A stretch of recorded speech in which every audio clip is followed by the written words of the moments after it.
Alors, bonsoir à tous, bonsoir et bienvenue à cette première session des Open de Père Felios. Et c'est un plaisir, un bonheur de vous avoir avec nous à ce premier numéro de ce nouveau programme de Père Felios. Père Felios qui est un cabinet de formation, de coaching et de conseil. Alors, nous avons le plaisir de vous avoir avec nous, vous qui êtes connectés ce soir et bien sûr, vous qui nous suivrez après sur YouTube et sur les différents canaux. Et d'entrée de jeu, je voudrais vous remercier pour avoir pris de votre temps pour vous connecter ce soir et surtout vous inviter à rester jusqu'à la fin pour suivre l'ensemble des éléments que nous allons partager ce soir dans ce moment de partage et de transformation. Alors, avant de continuer, je voudrais me présenter. Pour ceux qui ne me connaissent pas, je suis Cyril Bakba. Je suis coach et formateur. Je suis le manager de Père Felios et je me définis comme un sapeur de cerveau. Un sapeur de cerveau, c'est quelqu'un qui vous aide à mettre votre cerveau sur son 31, c'est-à-dire à pouvoir le mettre en valeur de la meilleure façon, à y mettre les meilleures connaissances afin de vous permettre d'accéder à un niveau de votre vie que vous n'avez jamais imaginé. Et pour commencer ces Open de Père Felios, nous avons voulu choisir un thème que nous jugeons utile pour tous. Le thème de cette première session, c'est 10 principes pour tirer le meilleur de toutes les situations. 10 principes pour tirer le meilleur de toutes les situations. En effet, chers amis, vous serez d'accord avec moi qu'il serait illusoire de penser aujourd'hui que toute notre vie sera rose. Quand nous posons un regard sur le monde et sur tous les événements qui se déroulent, quand nous regardons les différentes mutations, que ce soit d'un point de vue national, que ce soit sur le plan international, que ce soit sur les plans économiques, sociaux, etc., il va de soi que notre vie, à un moment ou à un autre, va connaître des soubresauts. Nous sommes à l'ère où vous pouvez vous réveiller le matin avec un emploi et vous coucher le soir en tant que chômeur. Vous pouvez vous réveiller le matin, et je ne le souhaite pas, vous pouvez vous réveiller le matin marié et dormir veuf ou veuve. Vous pouvez posséder une entreprise et la voir avant la fin de la journée faire faillite. Et face à tous ces événements qui peuvent nous arriver, il est important de ne pas attendre qu'ils surviennent avant de pouvoir réagir. Et c'est en cela qu'il est utile de connaître les principes pour pouvoir tirer le meilleur de toutes les situations et être résilient. Ce mot qu'on emploie de plus en plus. Alors, l'objectif de cette première session des Open de Père Felios, c'est donc de permettre à tous de pouvoir connaître les principes pour savoir réagir en face de toutes les situations. Donc, ceci dit, nous n'allons pas perdre du temps. Nous allons, pendant un peu plus d'une heure, voir un à un les 10 principes pour tirer le meilleur de toutes les situations. Ce sont des principes que je dirais inédits, c'est-à-dire que c'est des choses que vous avez peut-être entendues ailleurs, mais que nous présenterons ici d'une autre façon pour vous permettre de mieux cerner le contenu de ces principes-là et surtout de pouvoir les utiliser ici et maintenant dans votre quotidien. Alors, une fois encore, tout en vous remerciant, vous qui êtes connectés, nous allons démarrer avec le premier des 10 principes pour tirer le meilleur de toutes les situations. Le principe de l'apprentissage permanent. Que se cache-t-il derrière ce principe ou que devons-nous mettre derrière ce principe? Ce principe dit que nous n'avons jamais fini d'apprendre. Et en réalité, lorsque nous nous trouvons en face d'une situation, nous avons le devoir de ne pas nous arrêter sur la situation simplement comme un événement négatif, mais de pouvoir nous demander qu'est-ce que cette situation m'apprend. Et cela me rappelle quelque chose qui m'est arrivé il y a quelques années, et c'est une histoire en illustration qui va nous permettre de comprendre le principe. Il y a quelques années, j'étais à moto et je devais aller quelque part, pour ceux qui connaissent Lomé, à Sabado, dans ces zones-là. Et c'était en saison pluvieuse. Et quand je suis allé rendre visite à la personne que je devais voir, c'était un après-midi de samedi, quasiment vers le soir même. Et donc, en rentrant, c'était la saison pluvieuse, comme je l'ai dit, et à certains endroits, il y avait des flaques d'eau. Et ne connaissant pas le quartier, j'ai vu une flaque d'eau que je trouvais pas trop grande et qui, pour moi, pouvait être traversée. Et quand j'y suis rentré avec ma moto, dès le début de la flaque d'eau, j'ai remarqué que ma moto, les roues avant de la moto étaient en train de s'enfoncer. Et c'est là que j'ai compris qu'en fait, derrière cette petite mare d'eau-là, il y avait de la boue en dessous. Et il a fallu que je descende de la moto et que je fasse beaucoup d'efforts pour pouvoir retirer la moto de cette boue-là. Et en réalité, cette situation, le jour-là, m'a permis d'apprendre dans l'immédiat un certain nombre de choses. Déjà, ne jamais voir une flaque d'eau et y rentrer simplement comme ça en pensant que c'est juste de l'eau, surtout quand il n'y a personne qui soit devant moi et qui ait traversé la flaque d'eau sans problème. Ça, c'est la première chose. La seconde chose, naturellement, c'est que les autres fois où je vais rendre visite à la personne en question, j'évite cette voie ou même quand j'y passe, je suis prudent parce que je sais que c'est une zone boueuse. En fait, cette situation banale aurait pu arriver à n'importe qui. Mais ce qui se passe très souvent, c'est que quand ces choses-là nous arrivent, nous ne prenons pas le recul de réfléchir et d'analyser la situation. Et sur la base de cet exemple que je donne, je pense que chacun de nous peut tirer une leçon pour analyser les situations qui lui arrivent, qui surviennent, et se poser deux questions fondamentales. Et ce sont les deux questions derrière ce principe. La première question, c'est face à une situation, se demander que m'apprend cette situation. Je l'ai dit tout à l'heure, il n'y a aucune situation qui ne soit porteuse d'une leçon. Que m'apprend cette situation? Qu'est-ce que je peux en tirer? Et la seconde question, qui est également très importante, c'est qu'est-ce que je ferai différemment la prochaine fois? Qu'est-ce que je ferai différemment la prochaine fois? Parce qu'une chose est de vivre une situation malencontreuse, une autre est de pouvoir prendre des décisions qui vous évitent de retomber de votre faute dans la même situation à l'avenir.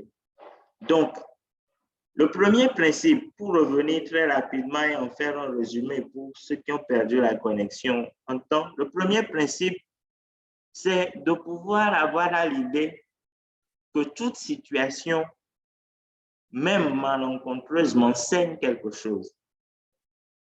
Et de pouvoir se poser deux questions clés en face de cette situation. La première, c'est qu'est-ce que cette situation m'apprend? La seconde, qu'est-ce que je ferai différemment la prochaine fois pour ne pas avoir à vivre une situation similaire? Nous allons avancer. Alors, je vais commencer par prendre les questions lorsque nous aurons vu 4 ou 5 principes. Le temps de vous laisser ingurgiter ce que nous sommes en train de dire et de commencer par recevoir vos questions quand nous serons à la moitié de la présentation. Le second principe, c'est le principe de la victoire intérieure. Principe de la victoire intérieure. Que dit le principe de la victoire intérieure? Le principe de la victoire intérieure part de la base que même dans le pire, je suis vainqueur. Même dans le pire, je suis vainqueur. En réalité, chaque victoire que nous remportons dans l'aspect physique part d'une victoire à l'intérieur de nous-mêmes. C'est-à-dire que avant de gagner un combat, je dois l'avoir gagné à l'intérieur de moi-même. Et il y a Mohamed Ali qui a donné une citation que j'aime bien, qui dit que nos mains, pardon, ne peuvent pas taper, ne peuvent pas frapper ce que nos yeux et notre esprit ne peuvent voir. Qu'est-ce que ça veut dire? Ça veut dire qu'avant de gagner un combat dans la sphère physique, je dois l'avoir gagné dans ma tête. Je dois l'avoir gagné au fond de moi. Et lorsque nous faisons face à des situations qui sont des situations entre guillemets négatives, nous devons, avant de pouvoir nous en sortir, construire la certitude au fond de nous que je suis vainqueur de cette situation-là.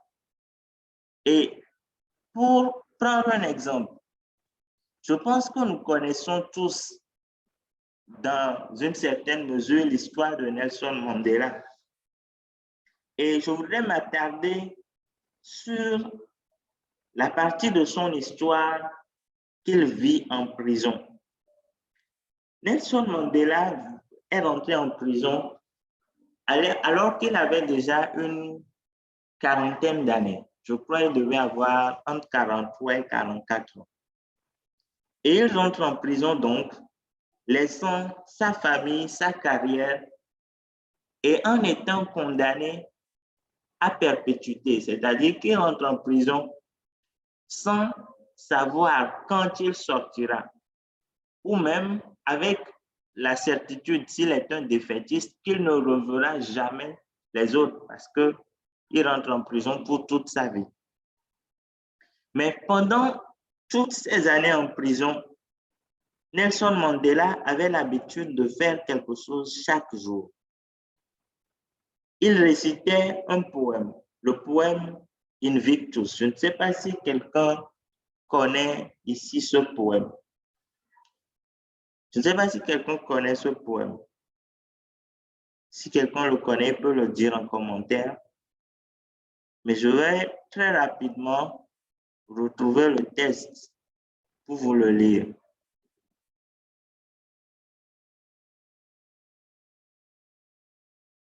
Alors, le poème Invictus, il est d'un auteur anglais, William Ernest Henley, et il dit ceci très rapidement. Dans les ténèbres qui m'enserrent, noires comme un peu où l'on se noie, je rends grâce à Dieu, quel qu'il soit, pour mon âme invincible et fière. Dans de cruelles circonstances, Je n'ai ni gémi ni pleuré. Sous les coups du hasard, ma tête saigne, mais reste droite. En ce lieu de colère et de pleurs, se profile l'ombre de la mort. Et bien que les années menacent, je suis et je resterai sans peur. Aussi étroit soit le chemin, nombreux les châtiments infâmes, je suis le maître de mon destin, je suis le capitaine de mon âme. Et cette dernière phrase de ce poème est en fait le cœur même du principe de la victoire intérieure. Être convaincu devant toute situation que je suis le maître de mon destin, je suis le capitaine de mon âme. Et ce que nous sommes en train de dire est très important. Cela est très important lorsque vous voulez véritablement pouvoir faire face aux situations que la vie nous présentera. Parce que tant que vous n'avez pas cette certitude-là d'être vainqueur à l'issue de cette situation, de cette crise, il est évident que les actions que vous allez poser ne vont faire que vous enfoncer. Mais c'est parce que Nelson Mandela était convaincu que quoi qu'il arrive, il était le maître de son destin, le capitaine de son âme, que même en prison, il se préparait à la suite. Il se préparait à une histoire meilleure à celle qu'il était en train de vivre.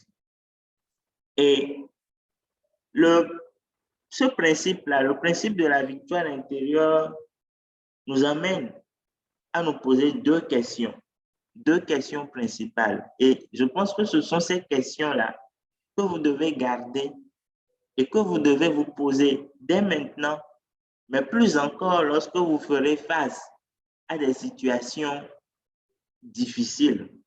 La première question, c'est que suis-je en train de confesser par rapport à mon identité? Que suis-je en train de confesser par rapport à mon identité? C'est-à-dire, qui dis-tu que tu es? Dis-tu que tu es vainqueur ou que tu es vaincu, malchanceux, malheureux, etc. Donc, qu'es-tu en train de confesser par rapport à ton identité, cher ami? Et la seconde question qui est liée à la première, suis-je convaincu qu'en toute situation, je sortirai vainqueur? Parce que c'est une question avant tout de conviction. C'est une question de foi. Suis-je convaincu qu'en toute situation, je sortirai vainqueur? Et si ces bases-là ne sont pas posées, naturellement, ce sera difficile lorsque vous rencontrerez certaines situations de vous en sortir et d'en faire des opportunités d'en tirer le meilleur. Le troisième principe, j'espère que vous me suivez et que tout va bien. Le troisième principe, c'est le principe de l'autoresponsabilité, qui est un des principes clés en matière de croissance personnelle, en matière de leadership. Les personnes qui arrivent à grandir, à manifester un certain leadership, à produire du résultat, sont celles qui sont convaincues qu'ils ont le contrôle de leur vie et que ce qui leur arrive en bien ou en mal dépend grandement d'eux-mêmes. Je répète, ce qui leur arrive en bien ou en mal dépend grandement d'eux-mêmes. Et en face des situations que nous vivons, le principe de l'autoresponsabilité nous recommande de pouvoir analyser quelle est ma responsabilité dans ce que je vis. Parce que la façon la plus facile de se comporter, c'est lorsque quelque chose nous arrive de dire, ah, en fait, c'est la faute de tel, c'est la faute du gouvernement, c'est la faute de mon employeur, c'est la faute de mes parents qui ne m'ont pas, peut-être, je dis n'importe quoi, envoyé aux États-Unis, en France, qui n'étaient pas riches ou qui ne m'ont pas donné les meilleures chances. C'est la faute de X, Y, Z. Mais quelle est moi ma responsabilité dans cette situation-là? Il y a quelques années, j'avais avec un ami monté une entreprise. Donc, c'est une entreprise dont je tairai l'objet, mais c'était une jeune entreprise et nous voulions la faire grandir. Et moi, ayant d'autres occupations, j'avais donc laissé à l'ami la responsabilité totale de la gestion de cette entreprise-là. Et donc, c'est peut-être périodiquement, peut-être une fois tous les 2, 3 mois, que je lui demandais comment ça se passe, etc. Et quand je lui demandais cela, ça restait juste de voir si tout va bien, parce que en fait, c'est une entreprise en démarrage et vous savez que dans notre contexte, une entreprise qui démarre ne fait pas forcément plusieurs millions en même temps. Et donc, cela a pris quoi, plusieurs mois, un peu plus d'une année, quand un jour, nous avions des fournisseurs. Quand un de nos fournisseurs, qui était un ami, m'appelle pour me dire, ah, il y a ton, ton partenaire qui devait me remettre une certaine somme d'argent et qui est venu vers moi pour me dire qu'en fait, il a perdu cette somme-là. Et c'était plusieurs centaines de mille. Et donc, c'est là où j'ai commencé par tiquer, par me rendre compte que mais il y a quelque chose qui ne va pas. Et en commençant par remonter l'histoire pour comprendre, je reçois quelques jours après l'appel d'un autre fournisseur encore qui me dit, ah, en fait, ton ami a pris ceci chez moi, il devait me donner l'argent, mais il ne me l'a pas remis. Et là encore, en fait, c'était quelque chose que je pensais qui était réglé depuis plusieurs mois. Quelques jours après encore, le salarié qu'on avait dans l'entreprise me dit, ah, en fait, ça fait 2 mois, 3 mois que je n'ai pas été payé. Et donc, c'est là où je découvre au fil du temps qu'on traînait un passif qui pouvait avoisiner plusieurs centaines de mille, voire le million, avec les différents fournisseurs, ceux qui n'étaient pas payés, tout ça. Et dans cette situation, si je voulais prendre la posture de victime, j'aurais pu estimer que oui, c'est mon ami qui n'est pas honnête, etc. Mais en fait, quelle est moi ma responsabilité dans cette histoire? Ma responsabilité est à différents niveaux, mais essentiellement, c'est de ne pas avoir instauré un système de contrôle permanent qui puisse me permettre de m'assurer que tout se passe bien. Et la leçon déjà que j'ai tirée de cette expérience, c'est vraiment de pouvoir, lorsque je veux rentrer en affaires, mettre en place l'essentiel des mesures pour pouvoir contrôler les choses comme il faut. Et si ce n'est pas le cas, je n'y rentre pas. Mais ça, je le savais bien sûr, mais aujourd'hui, je le sais encore plus après avoir vécu cette expérience-là. Et donc, par rapport au principe de l'autoresponsabilité, il y a deux questions que vous devez essentiellement vous poser.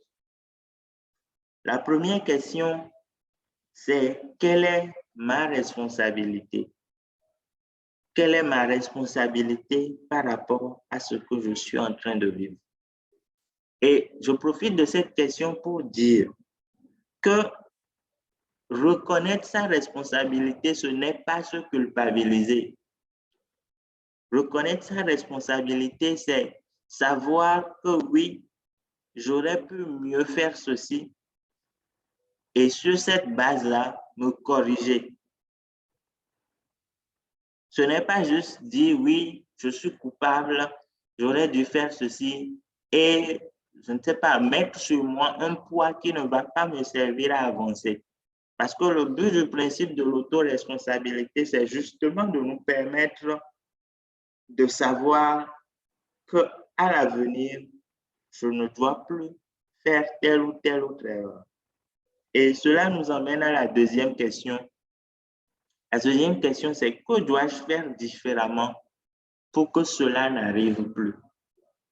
Qu'est-ce que je dois faire pour que cette situation-là, qui implique aujourd'hui cette part de responsabilité, ne survienne plus? J'espère que je me fais comprendre et que vous êtes avec moi et que vous recevez parfaitement tout ce que nous sommes en train de dire. Alors, le quatrième principe, le principe numéro 4, et je disais, pour ceux qui n'étaient pas là au début, qu'après le principe 5, nous allons pouvoir poser les questions qu'il faut. Le principe numéro 4, c'est le principe du bâton de relais ou encore le principe du témoin. Vous savez, dans une course de relais, il y a le bâton qu'on passe, le témoin, que le prédécesseur passe au suivant et ainsi de suite jusqu'à la fin de la course. En fait, l'idée derrière ce principe, c'est que nous ne sommes pas une génération spontanée. Ça veut dire que si nous sommes là aujourd'hui, tel que nous sommes ici sur ce direct, nous ne sommes pas tombés du ciel. Avant nous, ne serait-ce que dans le cadre de notre famille, si on prend le cercle restreint de notre famille, avant nous, il y a eu des gens, il y a eu nos ancêtres, il y a eu nos grands-parents, il y a eu nos parents, et il y a nous. Et puis, il y a nos enfants, nos neveux, etc. Donc, en partant de ce principe, il est évident que la situation que nous vivons, quelle que soit la nature de la situation que vous vivez, quelqu'un d'autre, quelque part, a déjà vécu une situation similaire. Quelqu'un d'autre, quelque part, quelle que soit la crise ou la difficulté que vous rencontrez, quelqu'un d'autre a déjà vécu une situation similaire.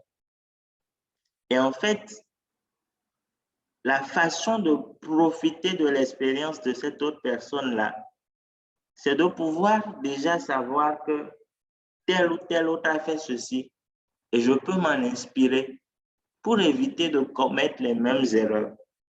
Vous savez, aujourd'hui, quand personnellement je regarde le monde et surtout dans nos communautés sur le plan social, vous allez remarquer que il y a aujourd'hui, par exemple, quand vous prenez un jeune salarié qui commence par travailler, pour lui, travailler, c'est nouveau. Mais avant lui, il y a eu des milliers de salariés qui ont, pour certains, réussi leur carrière et pour d'autres, échoué ou pris des mauvaises décisions.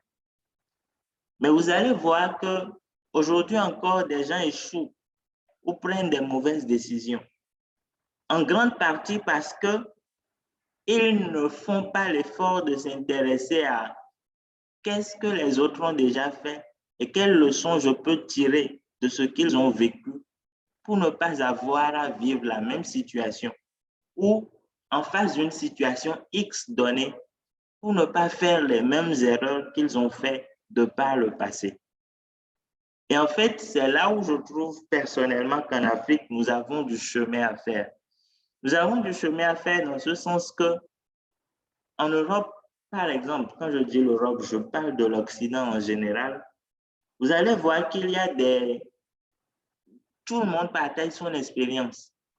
Que ce soit un prisonnier qui vient de sortir de prison, il a une expérience à partager. Que ce soit quelqu'un qui a échoué dans son entreprise, dans son couple, il a une expérience à partager, que ce soit, vous allez voir, quelqu'un va dire ancienne prostituée, etc. Cette personne a une expérience à partager. Mais ici, nous avons encore du chemin à faire par rapport à cet aspect-là. Parce que chacun cache sa vie entre guillemets et les gens ne veulent pas partager ce qu'ils ont fait de négatif ou de positif pour édifier les autres. Et sur ce principe, il y a deux questions essentielles à se poser.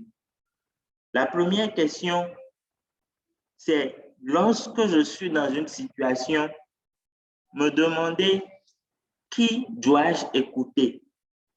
Qui est-ce que je dois écouter dans cette situation que je vis?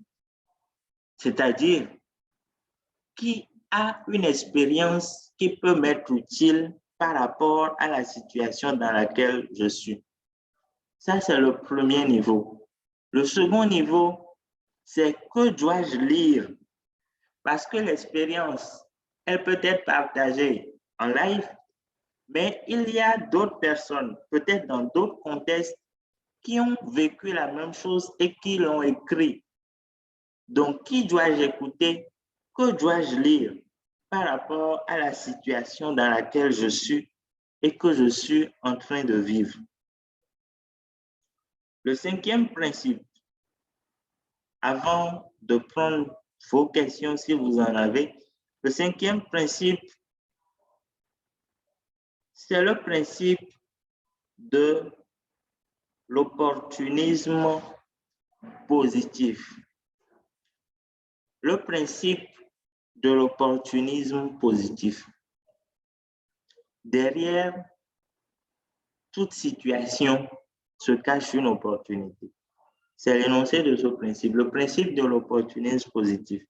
En fait, quand on parle d'opportunisme, quand on dit que quelqu'un est opportuniste, il y a derrière ce mot-là, en tout cas en français, une connotation négative qui y est associée. Parce que quand on dit que quelqu'un est opportuniste, c'est que cette personne-là attend pour profiter des situations peut-être auxquelles elle n'a pas véritablement contribué.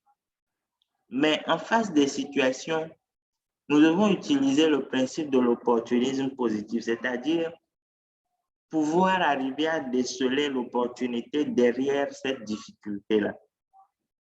Et je voudrais vous partager un exemple, c'est cette histoire-là.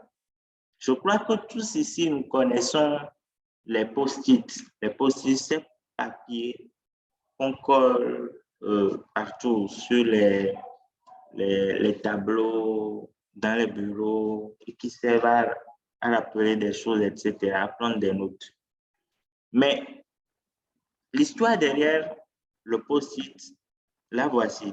En fait, c'est l'histoire d'une entreprise dans les années 60, 40, 60, si je ne me trompe, qui cherche à créer une colle plus forte que la colle normale.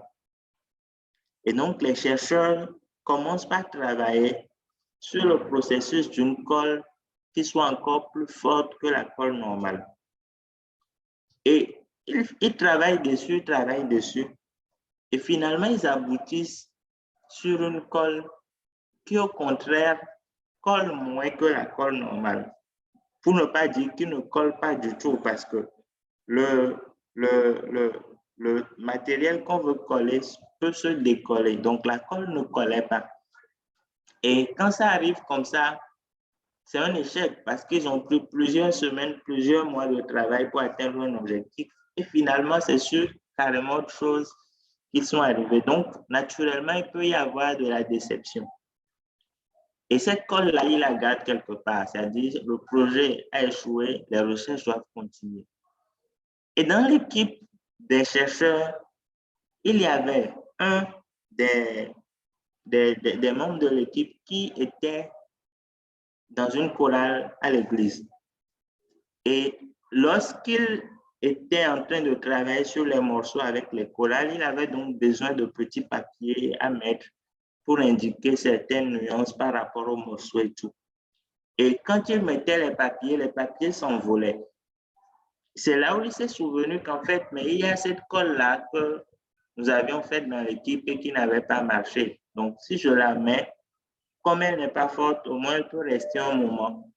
Et après, s'il le faut, je pourrais enlever le papier, coller autre chose, etc.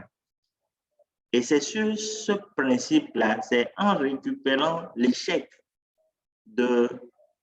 précédent qu'ils sont arrivés à, qu'il est arrivé, pardon, à coller ces petits bouts de papier qui ne s'envolaient plus. Et c'est de là qu'est né le post-it qu'il a ensuite breveté.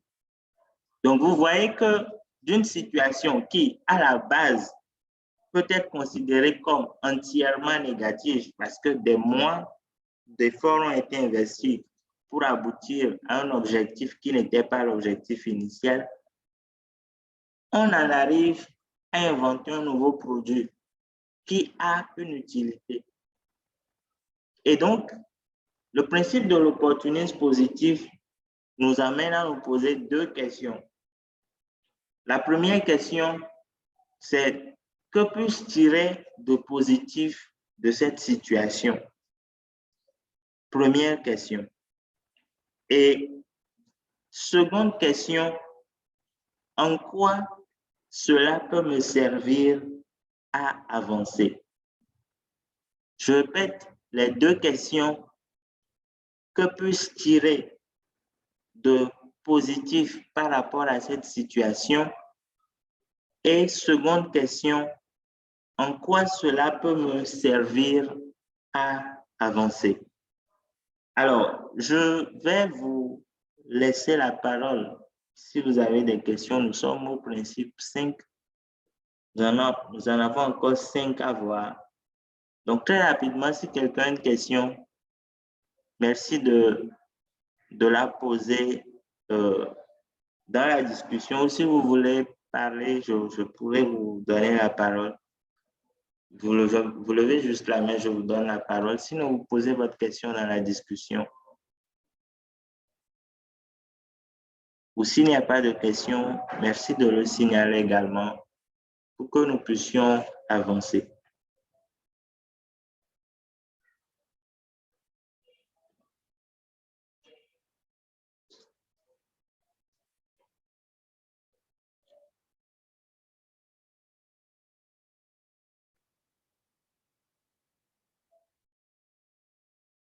Des questions?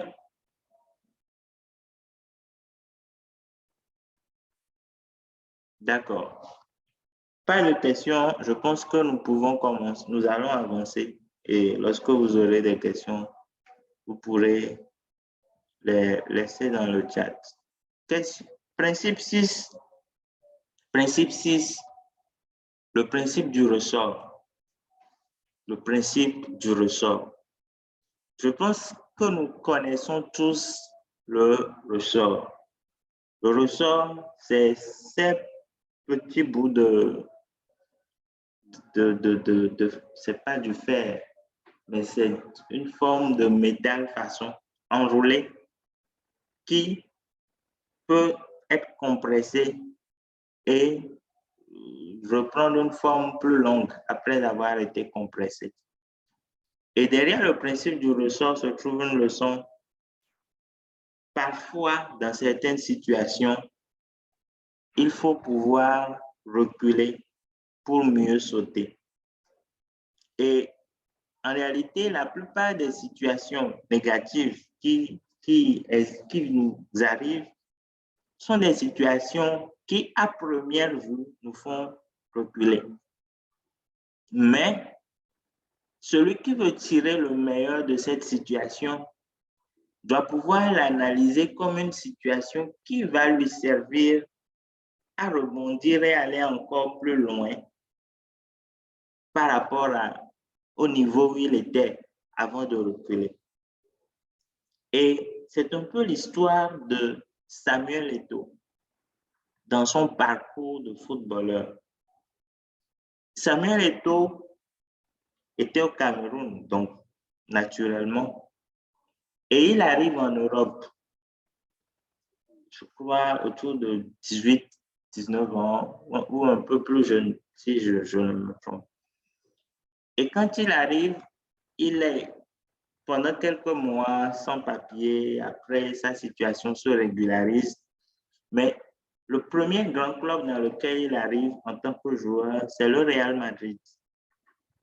Et Samuel Eto'o arrive au Real Madrid comme jeune joueur, sans grand passé de footballeur. Et naturellement, qu'est-ce qui se passe? Il est au banc, il est remplaçant.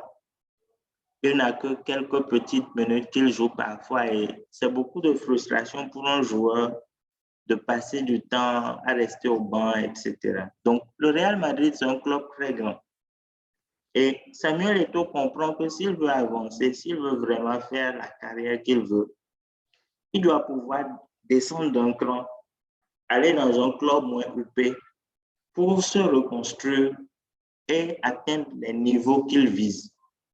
Donc, c'est comme ça qu'il quitte le Real Madrid pour le club espagnol Mallorca, où il commence par jouer. Donc, là-bas, il est titulaire régulier. Il joue, il marque des buts, il joue, il marque des buts. Et son talent, le travail qu'il fait, ses performances, le font repérer par le Barça, le FC Barcelone, qui le recrute. Et c'est au Barça qu'il prend toute l'ampleur de l'attaquant, du grand attaquant que le football retiendra. Et dans cette histoire, ce que nous devons voir, c'est quoi? C'est qu'il y a beaucoup de personnes, que ce soit dans le monde du football, que ce soit dans d'autres domaines, qui sont accrochées à des situations parce qu'ils ne veulent pas reculer pour mieux sauter. Il y a beaucoup de personnes qui sont accrochées à des choses desquelles ils doivent se détacher pour retrouver la paix et avancer. Et en fait, si nous comprenons le principe du ressort, nous pouvons comprendre qu'il n'y a pas de situation de laquelle nous ne pouvons pas rebondir. Et dans toutes ces situations, une fois encore, la question que nous devons nous poser, c'est comment est-ce que sur la base de ce que je suis en train de vivre, je peux me permettre de repartir, même s'il le faut à zéro, pour arriver à un niveau plus grand. Vous savez, toutes les personnes qui ont construit leur richesse, quand je dis construire leur richesse, je ne parle pas des gens qui sont tombés sur des opportunités comme ça ou qui ont eu accès à des postes qui leur ont permis d'avoir de l'argent. Je ne parle pas de ça. Je parle de personnes qui ont mis en place des systèmes qui leur ont permis de s'enrichir. Et ça, c'est les Bill Gates, les Mark Zuckerberg, etc. Bien sûr, il y a des modèles africains qui existent. Et Dangote, par exemple. Quand vous prenez toutes ces personnes-là, vous pouvez aujourd'hui, à l'instant T, enlever à ces gens-là toute leur fortune. C'est-à-dire qu'on peut faire un exercice où on dit demain à Bill Gates, tu as 0 francs, tu n'as plus rien. Je vous assure qu'il faudra moins d'1 an à Bill Gates pour reconstruire une grande partie de son système. Avec le temps, il pourra reconstruire un système semblable, voire mieux. Pourquoi? Parce qu'il sait, étape par étape, comment il en est arrivé là. Il sait sur quel levier appuyer pour faire du résultat. Il sait comment poser les briques pour bâtir un système et arriver à produire des milliards de dollars. Et le plus important, ce n'est donc pas tout ce qu'il a autour de lui, mais c'est bien sûr tout ce qu'il a au fond de lui, tout ce qu'il sait. Et c'est cette idée-là qui devrait nous motiver dans toutes les situations où nous nous trouvons. Tant que j'ai ce que j'ai dans ma tête, je ne dois pas avoir peur de repartir parfois à zéro s'il le faut. Et c'est cela le principe du ressort. Le septième principe,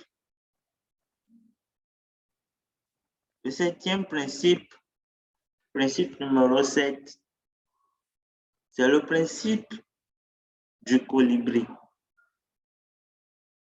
Le colibri, comme vous le voyez sur l'image là, c'est le plus petit oiseau au monde. C'est le plus petit oiseau qui existe. On l'appelle encore l'oiseau mouche parce qu'il a une taille de quelques centimètres. Et en réalité, c'est un oiseau qui peut tenir dans une main sans grande difficulté. Mais l'histoire du colibri, c'est une métaphore qu'on raconte souvent comme l'histoire du colibri, que vous connaissez certainement ou que vous avez déjà entendu peut-être. C'est l'histoire d'un incendie dans la forêt. Et c'est un incendie qui prend toute la forêt alors que tous les animaux y étaient. Et cet incendie-là, donc, consumait les arbres, détruisait la faune, l'incendie avançait. Et pendant que les animaux, des plus grands, le lion, l'éléphant, etc., cherchaient de l'eau pour aller éteindre le feu, le colibri également allait prendre une goutte d'eau dans son bec et allait déposer sur le feu. Et il faisait ces allers-retours-là avec tous les autres animaux jusqu'à ce que le feu ne s'éteigne.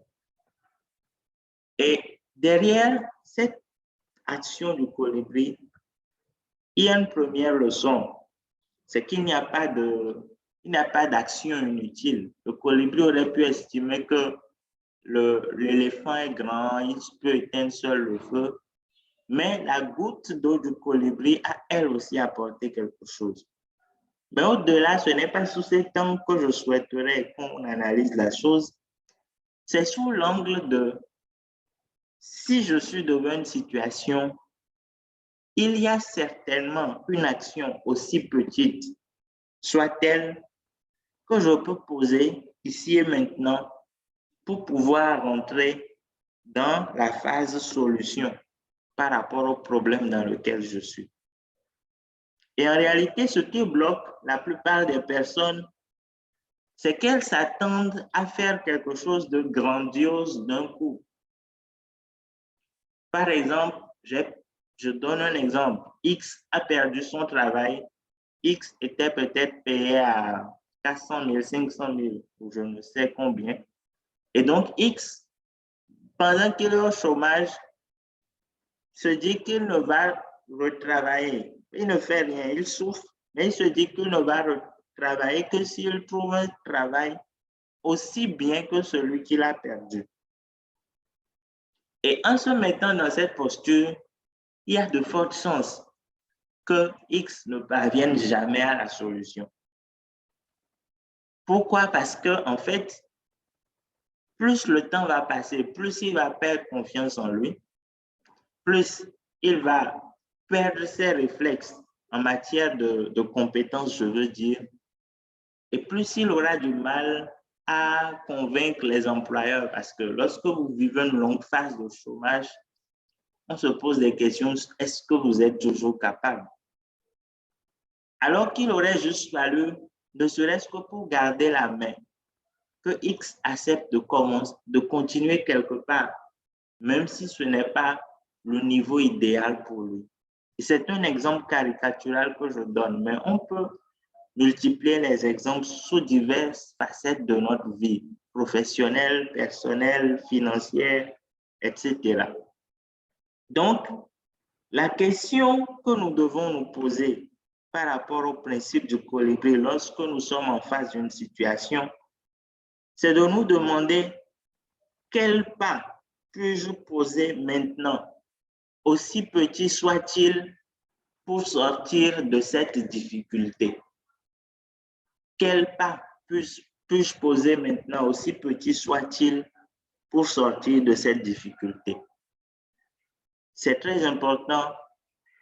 Il faut agir, mais même si je ne peux pas agir de façon massive aujourd'hui, je dois quand même poser la plus petite des actions. Et pour ça, nous devons garder en tête le principe du colibri, l'histoire du colibri. Le huitième principe que nous allons voir, c'est le principe du renforcement du pourquoi.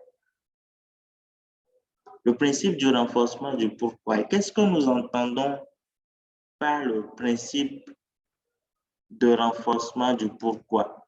Il y a un auteur américain qui s'appelle Simon Sinek qui a écrit un livre. C'est un best-seller lu et vendu en plusieurs milliers d'exemplaires, dont le titre est Start with Why. Et en français, c'est commencer par pourquoi. Et il dit dans ce livre, de façon très résumée, que toutes les entreprises, tous les systèmes, les nations, les personnes qui réussissent ont ce qu'il appelle un pourquoi fort. Qu'est-ce qu'il entend par le pourquoi? Le pourquoi, c'est la raison pour laquelle je fais ce que je fais. C'est-à-dire que lorsque je suis en train de poser une action, ce qui va permettre à ce que je puisse tenir dans cette action-là malgré les difficultés, c'est la nature de mon pourquoi. Si je veux, par exemple, lancer un projet avec l'ambition de pouvoir assurer une certaine sécurité financière à ma famille, je ne vais pas avoir la même énergie que si je lançais le projet juste parce que bon, j'ai appris que ça marche et je veux essayer voir. Vous voyez, c'est peut-être le même projet, mais le pourquoi du projet fait toute la différence dans l'engagement que je vais mettre dans les actions que je pose. Et donc, en face des situations difficiles, ce que nous devons rechercher, c'est de faire de cette situation-là des situations qui renforcent nos pourquoi. Quand, par exemple, je vis, je ne sais pas, une déception, quand je dis déception, je suis au sens très large. Quelqu'un sur qui je comptais et qui ne fait pas les choses comme je l'aurais voulu. Ou bien, je lance un projet qui ne marche pas. Ou bien, je réalise un investissement qui m'est arraché, etc. Je dois pouvoir utiliser cet échec-là pour pouvoir renforcer le pourquoi je cherche à réussir ma vie. Je dois pouvoir l'utiliser pour faire cela. Vous allez voir des personnes qui aujourd'hui, parce qu'ils ont vécu certaines situations, ont une énergie différente dans leur façon d'aborder la vie. Parce qu'ils se disent ou parce qu'ils se disent qu'ils ont déjà vécu en partie le pire et qu'ils doivent réussir pour pouvoir changer le cours de la vie de leurs enfants, de leur famille, etc. Et quel que soit l'événement négatif qui nous arrive, je pense que cet événement peut servir à renforcer notre pourquoi. Personnellement, quand je vis une situation où, par exemple, quelqu'un me manque de respect ou quelque chose comme ça, cela me sert à renforcer le pourquoi je dois réussir. Parce que je me dis que si cette personne a eu l'occasion de faire ce qu'elle a fait, c'est simplement parce que je n'ai pas atteint le niveau de réussite que je dois atteindre. Et au lieu de blâmer simplement la personne, je dois travailler sur moi de sorte à ce que demain, de sorte à ce que dans 1 an, dans 2 ans, dans 5 ans, dans 10 ans, cette personne, dans la même situation, n'ait plus la possibilité de faire ce qu'elle m'a fait. Et ça, c'est exactement le principe de renforcement du pourquoi. Et derrière ce principe-là, 2 questions essentielles à nous poser. La première question, c'est quel est mon pourquoi? De façon générale, dans la vie, est-ce que je connais mon pourquoi? Est-ce que je sais pourquoi je vis? Est-ce que je sais pourquoi je fais les efforts que je fais? Ou pourquoi je dois continuer par les faire? Au-delà, lorsque je suis en face d'une situation, je dois pouvoir me demander en quoi cette situation peut devenir pour moi une source de motivation. En quoi cette situation peut-elle devenir pour moi une source de motivation? Nous allons voir le principe numéro 9, l'avant-dernier principe, qui est le principe de l'extra time. Le principe de l'extra time dit que tant que ma vie n'est pas finie, si nous nous écoutons ce soir, c'est que nous vivons. Donc, tant que ce n'est pas fini, il y a de l'espoir. Il y a la possibilité que je renverse la vapeur, si tant est que actuellement, je suis en train de vivre quelque chose de difficile. Et s'il y a un domaine dans lequel nous pouvons régulièrement voir ce renversement de vapeur, c'est le domaine du sport. Et en particulier, si je veux m'attarder sur ce sport-là, sur le football. Et quand on parle d'extra time, l'extra time dans le football et dans les autres sports, c'est les arrêts de jeu. C'est le moment où, après le temps réglementaire, il y a quelques minutes avant la fin du match. Et il y a un match particulièrement qui m'est resté dans la tête, qui restera pour moi personnellement l'un des matchs les plus, comment est-ce que je vais dire ça, les plus marquants. C'est un match, en ce moment j'étais enfant, j'étais au cours primaire, mais ce match-là ne peut pas quitter mon esprit. C'est le match, pour ceux qui aiment le football, qui le suivaient déjà à l'époque, le match de la finale de la Champions League en 1999.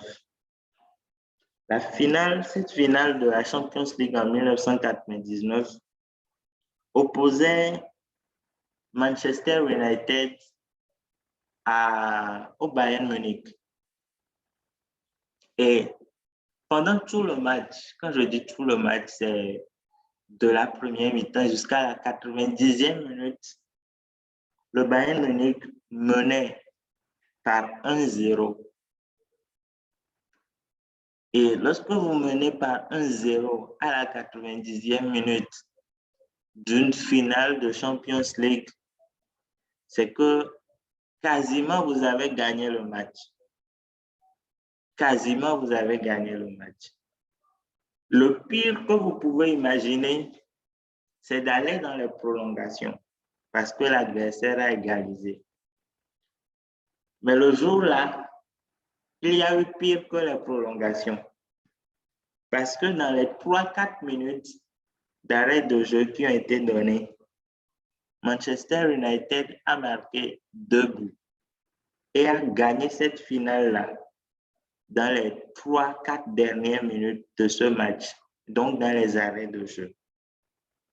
En fait, pour moi, ce match-là, c'est un modèle en ce qui concerne ce qui peut se passer dans la vie de chacun de nous. Ce n'est pas parce que je suis dans une situation qui n'est pas bonne que ça va forcément se terminer comme cela. Mais pour que ça ne se termine pas comme cela, je dois pouvoir appliquer tous les principes dont nous avons parlé jusqu'à maintenant.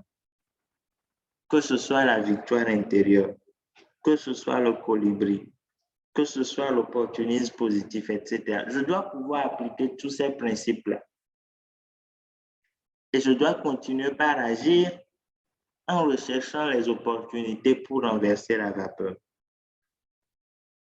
Et la question derrière ce principe, c'est quelle action vais-je poser dans la minute qui vient pour inverser la courbe de ma situation?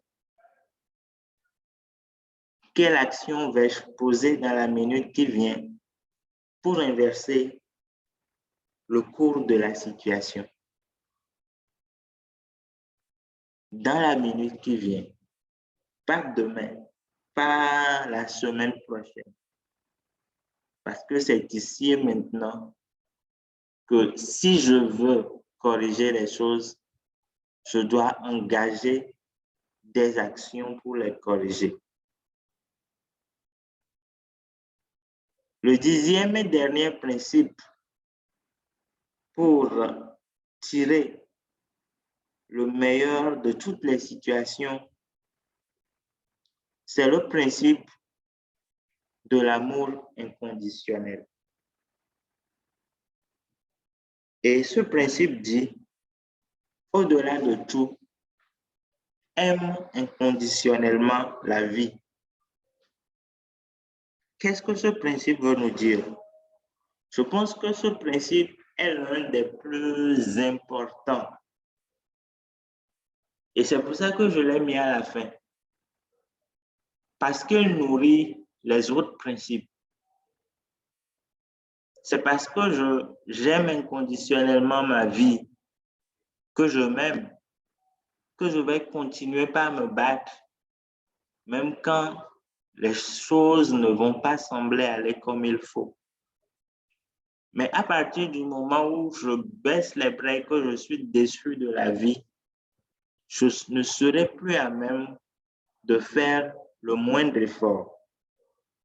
Donc, quelle que soit la nature des difficultés, et c'est normal qu'en face des difficultés, nous soyons parfois amenés à vouloir baisser les bras, que nous soyons amenés à maudire le monde, etc. Mais nous devons garder à l'esprit que la solution commence en aimant notre vie, en aimant la vie. Et à cause de cet amour, en continuant par faire des efforts autant que possible pour pouvoir parvenir au meilleur, parvenir à une situation beaucoup plus rose que celle que nous vivons. Et la question derrière le principe de l'amour inconditionnel, c'est comment vais-je au quotidien manifester mon amour pour la vie, manifester mon amour pour ma vie. Comment vais-je au quotidien manifester cela? Parce qu'une chose est de dire que j'aime ma vie, que j'aime la vie. Une autre chose est de pouvoir traduire cela en action. Si j'aime ma vie, je dois pouvoir investir pour pouvoir l'améliorer. Je dois pouvoir prendre les décisions qui contribuent à sa préservation et à me permettre de pouvoir rechercher un certain bonheur. Et c'est cet ensemble de choses-là qui vont me permettre de vivre bien et permettre à cet amour pour ma vie de ne pas être un amour néant ou voué à un certain échec. Donc voilà, chers amis, les 10 principes que nous avons à voir ce soir. J'espère que vous avez suivi et que vous avez retenu des éléments. Je vais, avec votre permission, les reciter rapidement. Donc, nous avons parlé du principe de l'apprentissage permanent, c'est-à-dire être à tout moment engagé dans le fait d'apprendre et savoir que chaque situation m'apprend quelque chose. Le principe de la victoire intérieure, principe numéro 2, savoir que toute victoire commence par une victoire à l'intérieur de moi-même. Si je dois gagner à l'extérieur, c'est parce que je suis convaincu à l'intérieur de moi que je suis un vainqueur. Le principe de l'autoresponsabilité, m'interroger sur quelle est ma responsabilité dans ce que je suis en train de vivre. Quelle est ma part de responsabilité? Et qu'est-ce que je dois faire sur la base de cette part de responsabilité pour ne plus tomber demain dans une situation similaire?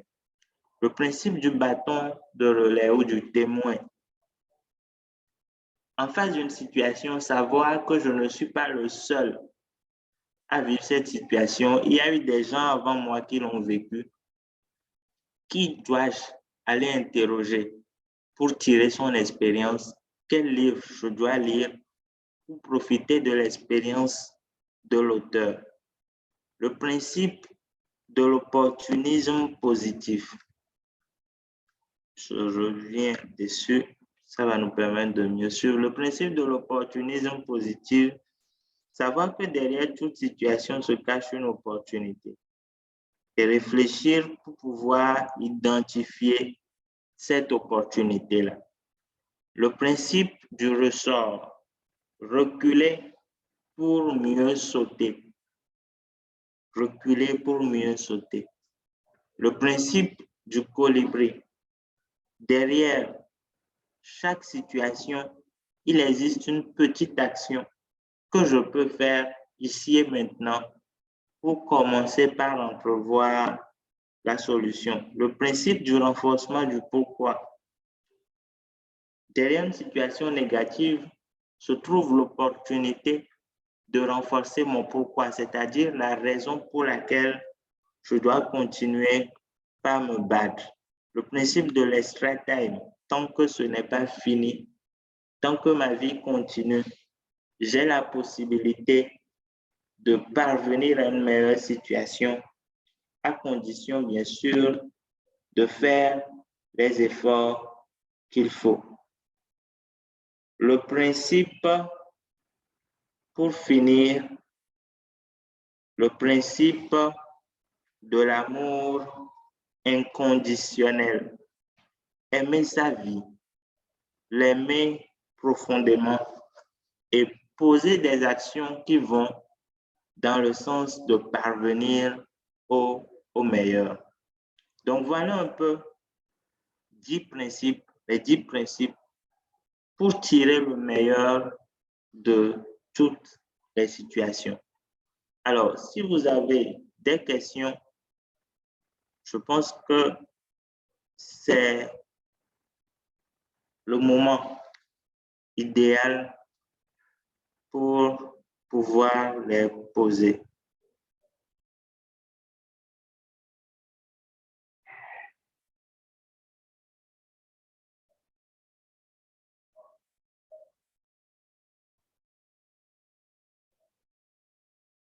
Des questions?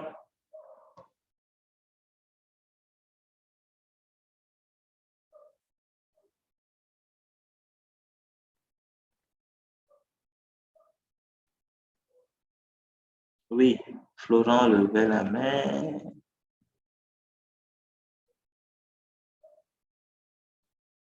Oui, Florent.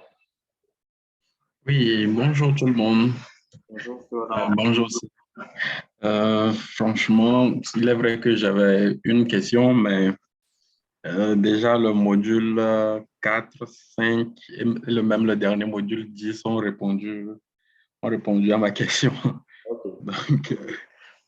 Donc, c'est bon pour moi. Ok, d'accord. Merci, Florent, mais merci de pour ta participation et j'espère que les leçons, les principes ont été à la hauteur de tes attentes. Merci, merci à toi. Alors, est-ce qu'il y a d'autres questions?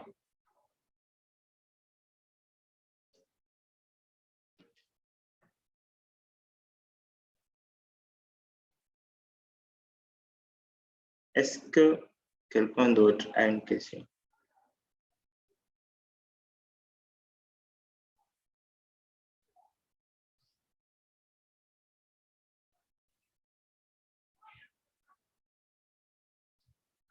Quelqu'un a une question?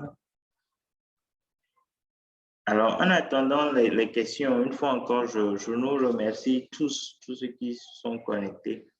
Et en fait, ces Open de Père sont un projet de longue date qui peine à trouver du temps dans nos agendas. À Père Férios, mais nous avons vraiment décidé de pouvoir commencer maintenant et d'avancer. Et donc, cette première session, c'est le début. Et l'idée, c'est de pouvoir, de façon hebdomadaire, organiser ces sessions les samedis en soirée comme aujourd'hui sur différents thèmes pouvant nous permettre de croître, que ce soit sur le plan personnel, professionnel, etc. Donc, c'est une première, mais ce n'est pas une dernière. Déjà, samedi prochain, nous serons encore en ligne et vous aurez le thème. Vous aurez le thème et l'essentiel, c'est de vous inscrire, de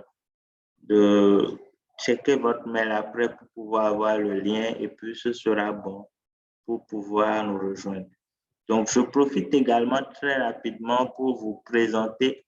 Ah oui, il y a M. Batassa qui veut poser une question, donc je lui laisse la parole et après, je vais revenir sur la suite. Monsieur Batassa, vous avez la parole. Ok, allô, bonsoir tout le monde. Oui, bonsoir, monsieur Batassa. Ok, merci beaucoup. Ah, d'accord, merci pour la présentation sur les 10 principes pour tirer le meilleur de toutes les situations. J'ai suivi un peu avec plaisir, à partir du 2 jusqu'au 10. Okay. Bon, il n'était pas là très tôt quand même. Ok, bon. Selon les principes qu'on a étudiés, bon, je vois que c'est en rapport avec des situations négatives. Voilà. Donc, si par exemple il arrive une situation négative, comment pouvoir tirer un meilleur ou bien le meilleur de cette situation-là? Bon, est-ce que on pourra également tirer ou bien le meilleur d'une situation déjà positive? Déjà positive. Donc, est-ce qu'on pourra tirer quelque chose de meilleur qui sera également une leçon pour nous pour peut-être de futures choses? Bon, là, c'est une situation positive, positive oui, déjà. Oui. Ok, mais merci vraiment pour la question, monsieur Batassa. C'est une question plus que pertinente et qui me permet d'apporter l'éclairage sur cet aspect-là. Alors, nous avons fait la présentation sous l'angle des situations négatives parce qu'elles sont celles qui sont les plus difficiles desquelles rebondir. Mais en réalité, lorsque vous prenez chacun des principes, ce sont en grande partie des principes qui peuvent s'adapter aux situations positives. Je prends l'exemple du principe du bâton du relais, par exemple, où on s'est dit qu'en face d'une situation, nous ne sommes pas les premiers à avoir vécu la situation. Donc, il y a des gens, des personnes qui ont déjà vécu la situation. Donc, je dois me demander qui dois-je écouter ou que dois-je lire. Je prends l'exemple simple d'une situation positive comme le mariage, par exemple. Je me suis marié. Je me suis marié, c'est un événement heureux, très heureux. Je ne suis pas le premier à me marier. Il y a des gens qui se sont mariés avant moi, des gens qui ont échoué dans leur mariage que je peux écouter pour comprendre pourquoi ils ont échoué, et d'autres qui ont réussi que je peux écouter pour comprendre pourquoi ils ont réussi. Et puis une multitude de livres sur la question du mariage qui peuvent m'édifier. Donc en fait, oui, la présentation a été faite sous l'angle des situations négatives, mais la plupart des principes se prêtent aux situations positives. Je prends un autre principe. Le principe du colibri, par exemple. Nous avons dit dans le principe du colibri que je dois identifier la petite action que je dois poser pour avancer. En face d'une situation négative, c'est avancer vers la solution. Mais lorsque je suis déjà dans une situation positive, le principe du colibri doit m'emmener, lorsque je trouve une opportunité, à ne pas stagner, c'est-à-dire à ne pas rester là, me dire, ah, bon, maintenant j'ai trouvé l'opportunité et je suis assis. Comment je fais, ne serait-ce qu'en posant de petites actions pour rendre encore cette opportunité meilleure? Je trouve du travail. J'ai trouvé du travail sur la base d'un diplôme et sur la base de certaines compétences. Est-ce que je m'en arrête là en termes de compétences? Non. Le principe du colibri doit m'emmener à pouvoir continuer par poser des actions pour améliorer mes compétences, en me formant, en investissant dans la lecture, en investissant dans différents programmes qui peuvent me permettre d'améliorer mes compétences. Donc, voilà un peu comment on peut utiliser ces principes-là lorsqu'on est déjà dans une situation positive. Je n'ai pas insisté dessus dans la présentation parce que c'est beaucoup plus facile quand on est dans le positif d'avancer vers le meilleur, quoi. Est-ce que c'est bon, M. Batassa?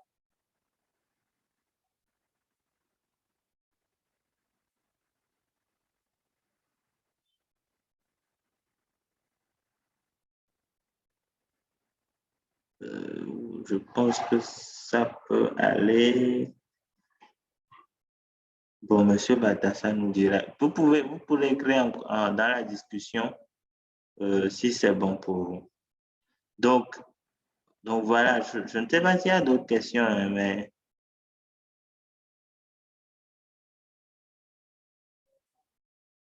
on va avancer. Donc, je disais que j'allais rapidement vous présenter quelques programmes et formations que nous avons sur Perfelios qui pourront vous intéresser et qui peuvent vous être très utiles. Le premier programme que je voudrais présenter, c'est le programme Aura, qui est un programme d'accompagnement à l'excellence des prises de parole en public. Donc, c'est un programme au cours duquel, pendant 50 jours, nous accompagnons les participants à ressortir le meilleur en eux en matière de prise de parole en public. Et justement, M. Batassa qui vient de poser la question était sur la précédente vague, la vague qui vient de finir du programme. Et je vais peut-être le déranger, lui demander, c'est vrai que ce n'est pas prévu, mais lui demander en 30 secondes, 1 minute, qu'est-ce que Aura lui a apporté. Si M. Batassa nous suit.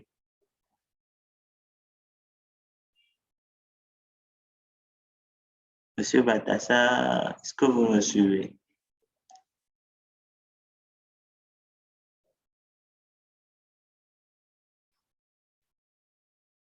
Je veux voir.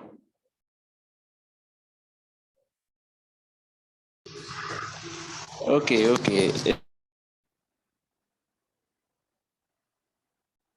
On a perdu le son, voilà. Oui, allô? Oui, monsieur Batassa. Oui, allô? Oui. Ok, d'accord. J'avais un problème de micro là. J'arrivais difficilement à activer ça. Okay. Ok, vraiment, merci beaucoup pour l'opportunité. Bon, Le programme Aura, vraiment, c'est un programme qui était d'un intérêt très capital pour moi, spécialement, hein, particulièrement. Donc, sur la question de la prise de parole en public, voilà. Je vais partir de mes défauts. Et donc, qu'est-ce que j'ai pu avoir comme, je dirais, intérêt ou bien bénéfice dans ce programme de Aura. C'était partant d'une situation ou bien expérience que j'ai vécue. Donc, une mauvaise expérience, je vais dire, de prise de parole en public, où vraiment, les jours-là, je m'étais vu d'une manière très méconnaissable. Et donc, ça a été vraiment une situation que j'ai mal vécue. Et cette situation m'a marqué pendant longtemps. C'est bien vrai que j'avais réfléchi et je m'étais donné, je m'étais corrigé, hein, je te m'étais donné donc des propositions à pouvoir m'améliorer dans certaines situations. Mais ici, j'ai appris vraiment beaucoup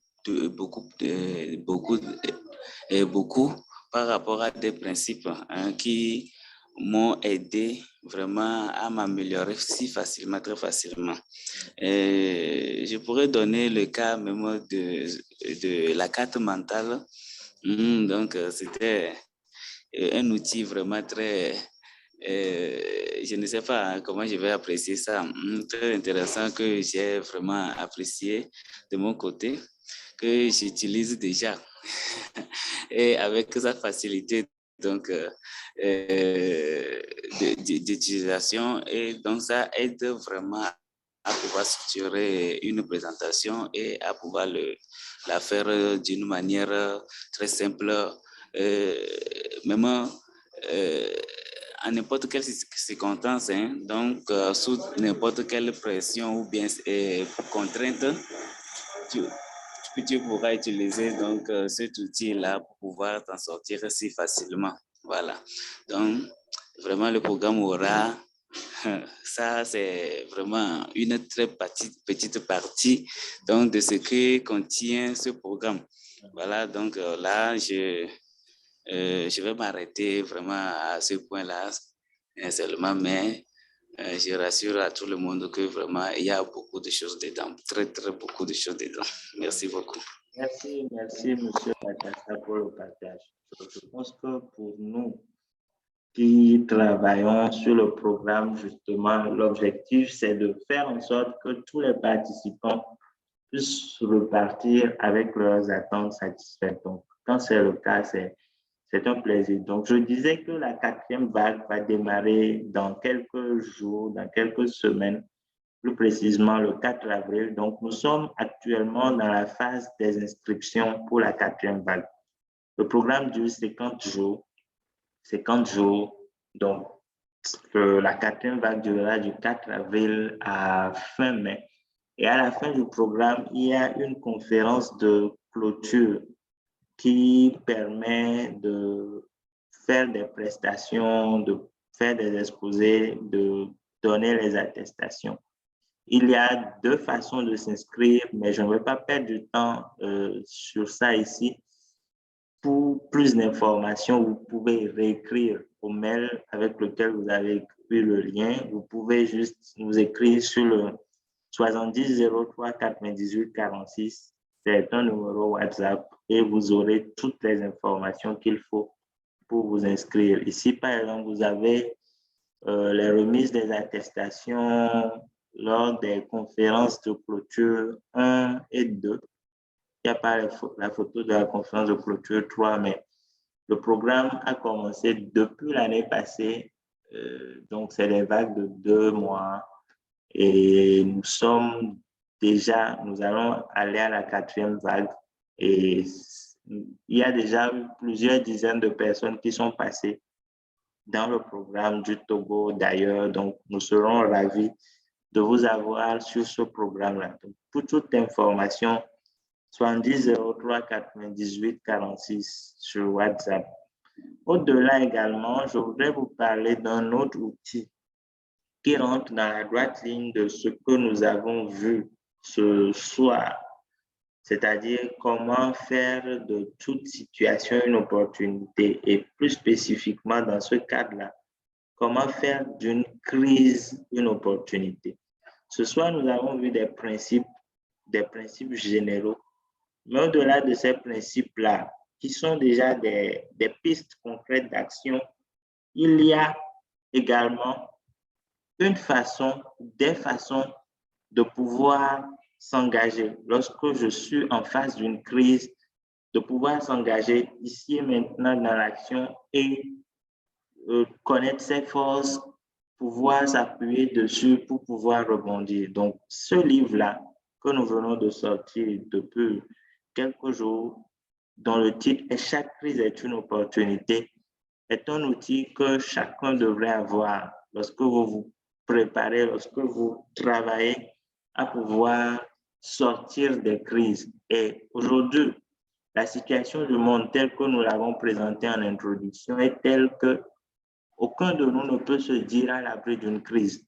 La preuve, nous sommes ici au Togo, mais les conséquences de la crise en Russie et en Ukraine sont là et elles se feront de plus en plus impactantes, indépendamment de notre volonté. Donc, tout ce que nous avons à faire, c'est de travailler à pouvoir réagir à ces crises-là d'un point de vue personnel parce qu'elles nous affecteront d'une façon ou d'une autre. Donc, le livre coûte 5 000, la version physique.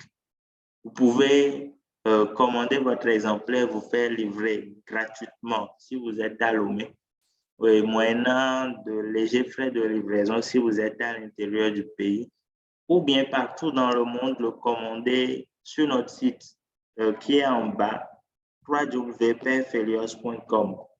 Donc, vous allez sur le site, vous allez voir l'onglet librairie et vous allez pouvoir acheter la version numérique du livre sur le site. Donc, c'est un outil également qui, je pense, est utile, sera utile à chacun d'entre nous. Je nous invite à nous en procurer. Ce n'est pas parce que c'est nous qui l'avons écrit, édité, mais c'est parce que nous avons consacré du temps à le faire parce que nous savons que c'est véritablement ce dont vous et moi avons besoin aujourd'hui et plus encore demain, dans les temps que le monde vit et que le monde vivra de plus en plus. Donc, c'est deux programmes, deux outils qui peuvent véritablement vous être utiles et que je nous invite à mettre dans nos agendas, dont je nous invite à nous procurer. Vous pouvez déjà avoir la version numérique tout à l'heure, juste en allant sur le site. Le paiement se fait par Mobile Money si vous êtes au Togo, ou bien la version physique dès lundi matin, vous pourrez vous faire livrer si vous le souhaitez. Donc, tout se passe sur notre numéro 70 03 98 46. C'est le numéro que vous pouvez contacter et vous aurez toutes les solutions ou bien vous écrivez sur le mail, notre mail. Donc, voilà un peu, chers amis, les éléments. Il y avait une question tout à l'heure qui demandait est-ce qu'on peut avoir le support de la présentation? Oui, le support de la présentation vous sera envoyé en PDF par mail. Et puis également, l'enregistrement, la vidéo de la formation sera disponible sur YouTube, sur notre compte Perfelios. Donc, vous pourrez y revenir pour ceux qui n'étaient pas là au début, pour ceux qui n'ont pas suivi une partie, pour ceux qui ont tout suivi mais qui veulent reçu. La vidéo sera là sur YouTube. Vous pourrez la partager avec vos proches, vos contacts. Parce que pour pouvoir véritablement créer une synergie d'opportunités, il faut qu'un nombre critique de personnes soit préparé à tirer le meilleur des situations. Donc, c'est pour cela que nous organisons ces sessions-là et dans le but de faire parvenir l'information au maximum de personnes. Donc, s'il n'y a plus de questions, je pense que nous avons fait le temps imparti, un peu plus d'1h30. C'était un plaisir. J'espère que chacun de nous a pu profiter des enseignements de ce que nous avons dit et surtout que nous allons pouvoir rendre ce savoir-là un savoir-faire que nous pratiquons au quotidien et je nous invite à le faire. Et au-delà, vous procurez ces outils-là dont je viens de parler. Je nous souhaite à tous une excellente nuit et je vous donne rendez-vous samedi prochain. Déjà, dans la semaine, vous pourrez encore remplir le lien d'inscription et avoir le lien de connexion pour samedi prochain, 19h15, 19h30. Nous démarrons et nous parlerons de prise de parole en public. Prise de parole en public sous un aspect différent de ce que nous avons vu dans Aura ou de ce que nous verrons dans Aura. Donc, c'est un peu une introduction pour ceux qui rejoindront le programme, pour nous tous, toutes les personnes intéressées par les questions de prise de parole en public. Donc, rendez-vous samedi prochain. C'est un rendez-vous que nous voulons instituer. Donc, n'hésitez pas à inviter vos amis, à leur en parler pour que nous soyons de plus en plus nombreux sur ces rendez-vous et que les expériences, les partages des uns et des autres enrichissent nous tous. Donc, merci. Je suis Cyril Bakba. Et comme je le dis, je me définis comme un sapeur de cerveau, c'est-à-dire quelqu'un qui vous aide chacun à mettre son cerveau sur son 31, à y mettre les meilleures connaissances pour pouvoir changer nos vies pour le mieux. Donc, je nous souhaite une excellente nuit et le plaisir sera mien de vous retrouver dans la semaine sur nos pages, peut-être échanger avec vous à travers le livre quand vous l'aurez en main. Mais nous retrouvons encore sur le numéro 2 des Open de Père Férieux samedi prochain. Donc, excellente nuit à tous, que les grâces et les bénédictions soient et à très, très bientôt. Au revoir.